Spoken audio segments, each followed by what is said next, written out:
Hello, சாந்தாப்பாட்டி பேசுகிறேன்.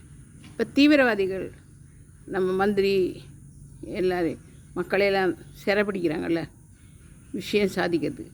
அதே மாதிரியில் கெஜ அசுரன் சிவனை சிறைப்பிடிச்சிட்டாங்க. வயிற்றில் வச்சுருந்துருந்தாங்க, எல்லாம் கட்டி போட்டாங்களோ தெரியல, சிறைப்பிடிச்சிட்டாங்க தீவிரவாதி. அப்போ அது தப்பிக்கிறதுக்கு எந்த வழியும் இல்லை. நந்தி தண்ணியே குடிக்க மாட்டேங்குது. நந்தி படுத்து ரொம்ப வேதனைப்படுவோம். பார்வதியும் வேதனைப்படுது. நந்தி ரொம்ப கஷ்டப்படும்.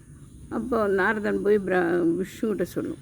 விஷ்ணு தேவர்களெல்லாம் சேர்ந்து புடுபுடுக்காரன் மாதிரி வேஷம் போட்டு எல்லா கலைக்கும் இவர் ப்ரைஸ் கொடுக்குறாங்க. யார் நல்லா கலை செய்கிறாங்களோ, பாட்டு பாடுறாங்களோ, டான்ஸ் ஆடும்.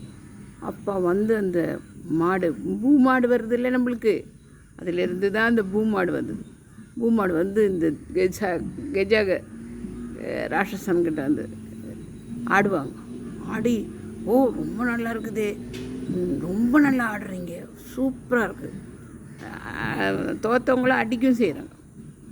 அப்போ அந்த பூமாடு வர்றது தான், அதில் ஆட வர்றது தான் நாராயணன் மகாவிஷ்ணு ஆடும்போது ரொம்ப சந்தோஷப்படுவாங்க.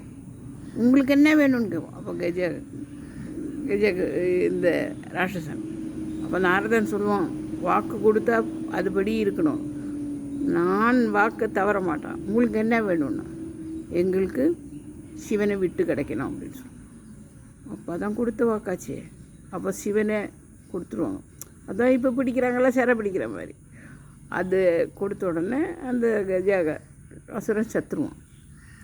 அதுதான் நம்மளுக்கு இந்த பூமாடும் நம்ம அந்த பொங்கலுக்கு பண்ணுறாங்களே, மாடை வச்சு விளையாட்டு பண்ணுறோம்ல நம்ம பீச்சிலெலாம் உட்காந்து, இது பரம்பரை தொடங்கினது நாராயணிலேருந்து தான். எப்படி இருக்குல்ல, சூப்பராக இல்லை? நம்ம காளமாடை வச்சு இது விளையாட்டு பண்ணுறோம்ல, அது போராட்டம் பண்ணலால ஒரு 5-6 வருஷத்துக்கு முந்தி நம்ம கலை கொண்டு வந்தது மகாவிஷ்ணு சிவனை காப்பாற்றுறது. சூப்பராக இல்லை?